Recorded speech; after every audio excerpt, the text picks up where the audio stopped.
Hey guys, so Heidi here with a successful fashion designer. This is Zoe Hong. If you do not know her, she is awesome sauce. So I talk a lot about how I do not sketch by hand. It's pretty embarrassing. I've showed you some of the sketches. They are horrendous. This lady blows my mind, and you're going to watch her do that. So I gave her a challenge. I approached her blindly, and I said, hey, we're both on YouTube. We both do stuff in fashion. Like, let's get together. I'm going to fly out to LA. We are at YouTube LA studios right now. YouTube Space LA. Is that okay? That's what they call it. I was like, what do they call it? Maker Space? YouTube Space. YouTube Space. I should know this. You should, because you went to the one in New York. I did. And I'm a YouTuber. Oh well, whatevs. Okay, so. Words are not our forte. Moving on. Yeah. Lines, drawings. Drawings. Yeah. Yeah. Okay, so I showed up with a manila folder and I said, Zoe, here's the flats. You get to draw them. And she had no preparation, and she took them, and she just, like, blew my mind. It was mesmerizing watching her take these flats and render them on a 3/4, kind of 3/4 model. And they look amazing. Super free-flowing, super awesome hand-drawn, lots of movement dimension, lots more than you see in a flat. So in this video, you're going to see Zoe show you how to take an Illustrator flat and turn it into an amazing fashion illustration. Hey, party people. What's up?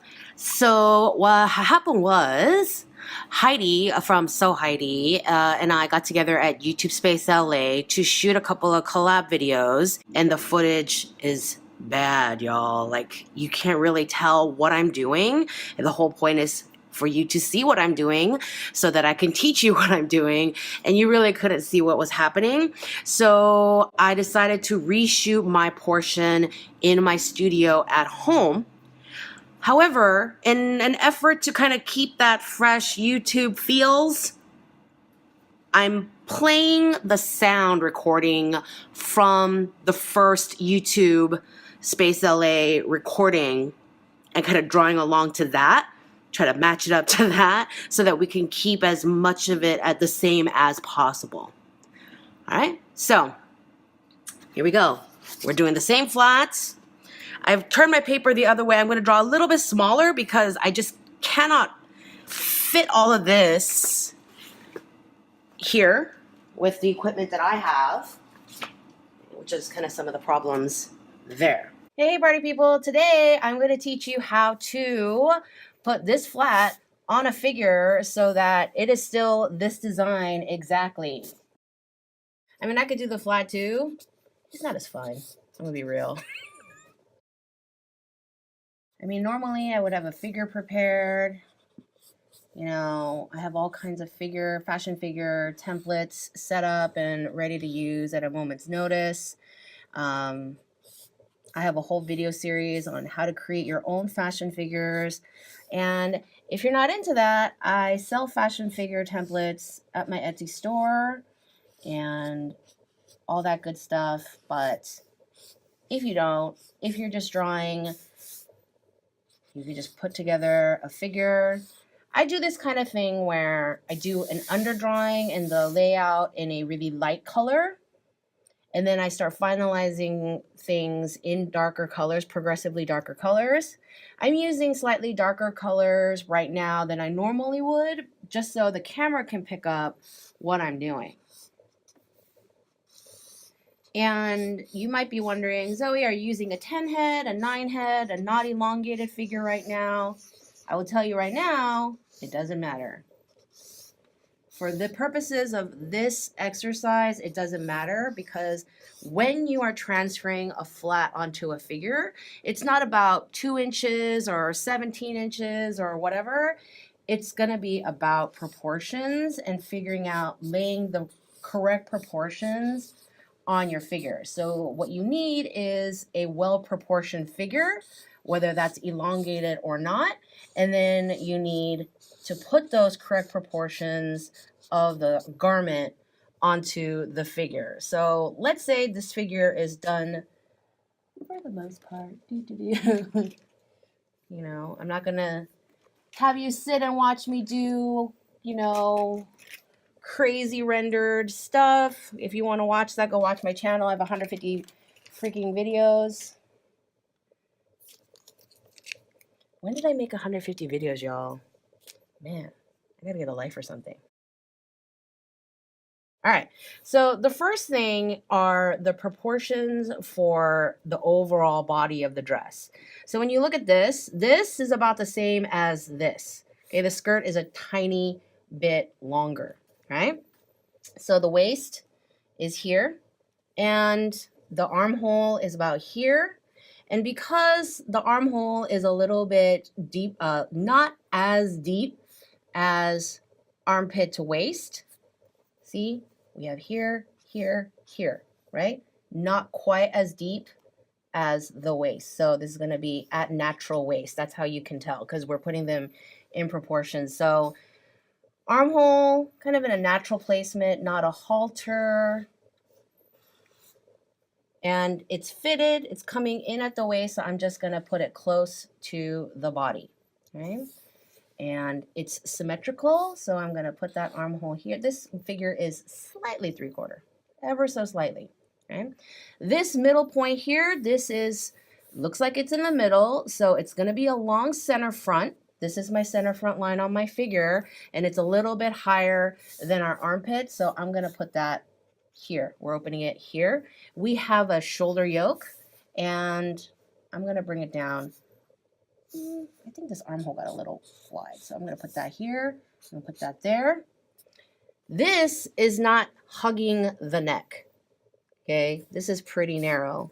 So here, here. If my center front line was here, okay, this is about half.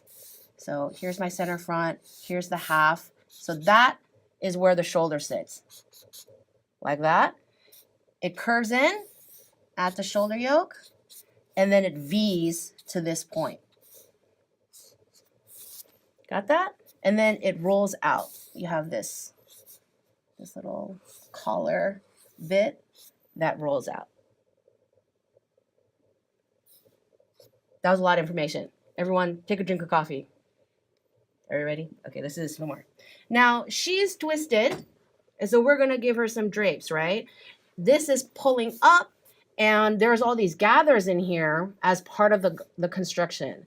When I see gather lines like this on a flat, I'm going to assume that these fabrics are ruched into this seam, and they go into this seam, so they're ruched into this seam. Okay, they're not drape lines, they're literal construction gather lines. Okay, that's how I read a flat.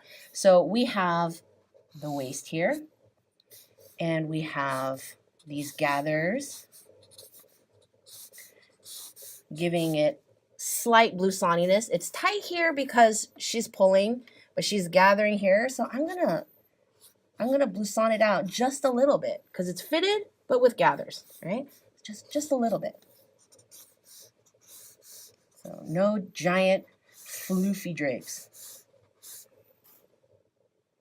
Ta-da! Right, okay, and then, I know I'm very self-congratulatory constantly. I'm always patting myself on the back.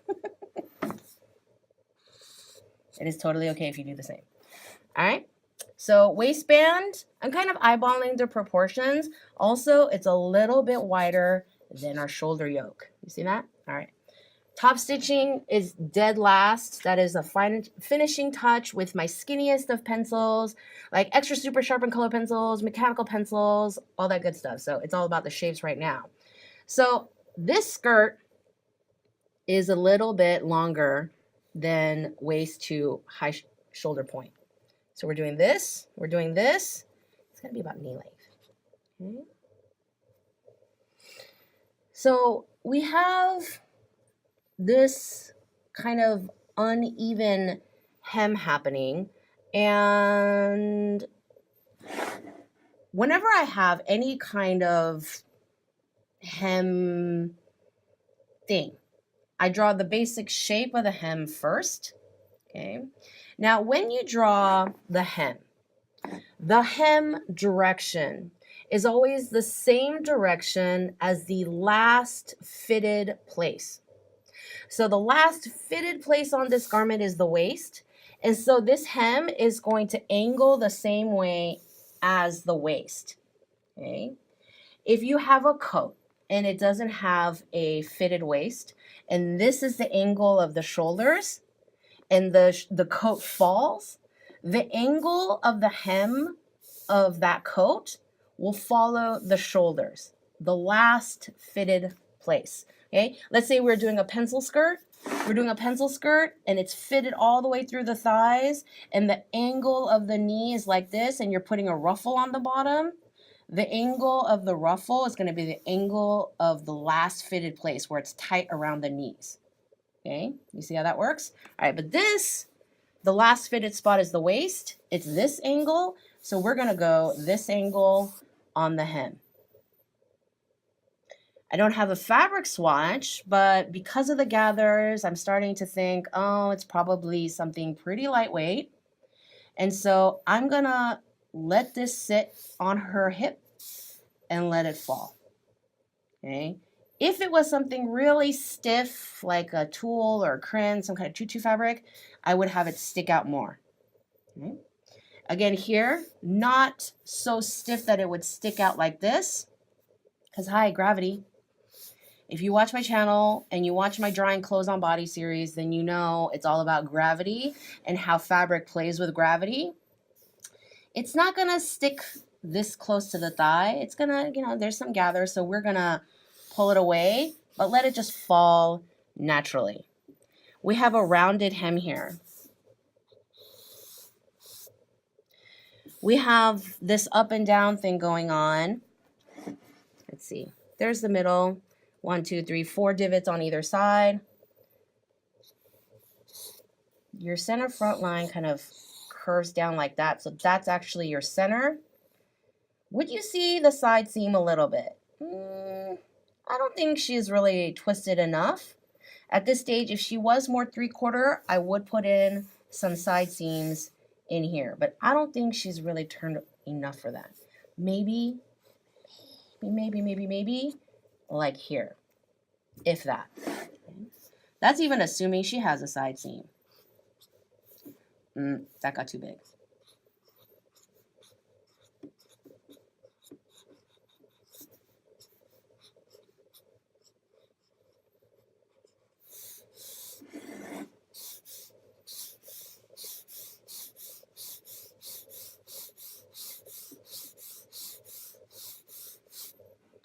And then we have some gathers coming from the top.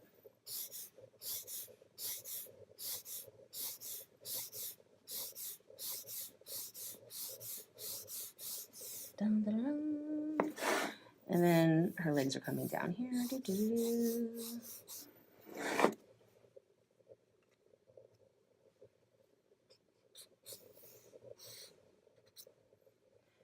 What do you think, Heidi? Does that look pretty accurate? I think it looks super accurate. All right, so at this stage, if I wanted to make it look all pretty and make it look a little bit more clean, like I like kind of how loose and messy this is now. But I've been using markers from the Prismacolor Cool Gray series. It is my habit to have complete cool gray sets to play with because when I do sketches like this, I like to keep all the grays in one family. But that's just a Zoe thing because she's kind of particular like that. This is the Prismacolor Black brush pen.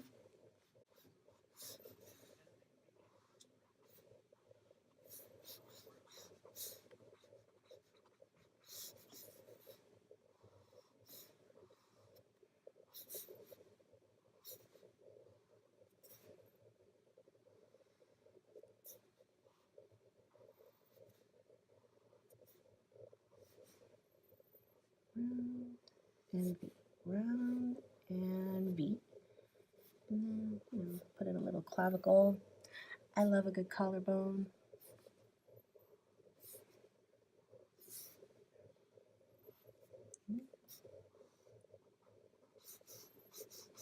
And I love the brush pen because you can get a little bit more line quality with it. Whereas before it was really about blocking out shapes. I mean, I can get line quality with the chisels too. Part of that is because I've been drawing for about 849 years. We're going to put in a little top stitch. The top stitching thing, okay, the way I approach top stitching is very different than when I do it on flats because honestly, when you look at top stitching on a garment, you don't actually see the individual stitches, okay? Unless you're super, super up close. You're typically gonna see them in a line. And so if you wanna do just a really skinny line, that is actually on a figure fairly accurate. On a flat, I prefer a dash line like the way Heidi has here. So it really shows that it's top stitching more than anything else. But on a figure, especially a little one, I like to go in with, you know, most of my fashion figures, they're like 12 inches tall. And so when you're getting into these top stitching spaces, you know, I'm using a 0.3 mechanical pencil. I recently got a 0.2 mechanical pencil. I haven't used it yet, but that's even skinnier to really get in there with those teeny tiny details, right? But right now I'm showing you this so that everyone can see what's happening. I should really use the fine tip on this, but see? I know I say that all the time, like I should be doing this. Do as I say, not do as I do. I'm the worst. This is why I don't have kids, because I would be a terrible parent.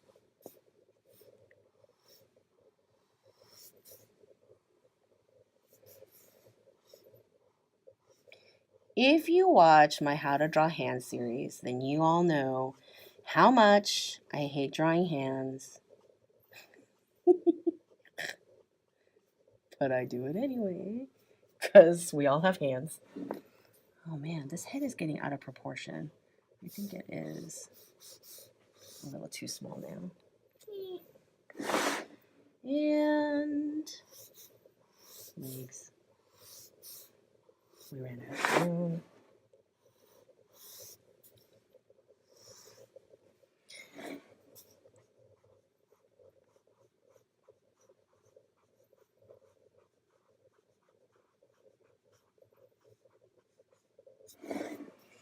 The thing with putting things on a figure is you can make things a little bit looser. Like you still want all the details. Okay, this is a kind of fashion illustration I call design communication, where the design is explicit. The proportions are right. The gathers are where you actually want them sewn into the garment. However, it's not a flat. It should have joy and emotion and movement and kind of make you fall in love with the lines and the proportions and how it looks on a figure. Am I right? Pretend I'm right. I think I'm right. Right? There you go. Drop me all your questions. I promise to come visit and answer as many as I can. All right, I hope that synced up okay. I apologize if there are any confusing elements in the translation, but I really thought that reshooting the footage was going to be better so that, I mean, the first footage, like most of the drawing was blocked by my head and the lighting wasn't great and it was bleaching out the lighter gray colors in the beginning half. So that was why I reshot this portion. But hopefully you learned a lot, and drop me all the questions. I will come visit and I will try to answer as best as I can. And yeah, go practice. If you watch my channel at all, you know that I'm big on making you guys practice every day. So go practice your newly learned skills, and don't forget to have fun. Okay, you guys, was your mind blown? That was phenomenal. Zoe just took some flats that I drew in Illustrator and turned them into these amazing fashion illustrations. So here's what you should do. Check out Zoe's channel at Zoe Hong. That should come up on the screen right now. I'll put a link to that. And check out her videos to learn how to render all these amazing illustrations on pen and paper. And like and subscribe to both of our channels, Zoe Hong and So Heidi. And check out more videos that we have to share with you guys.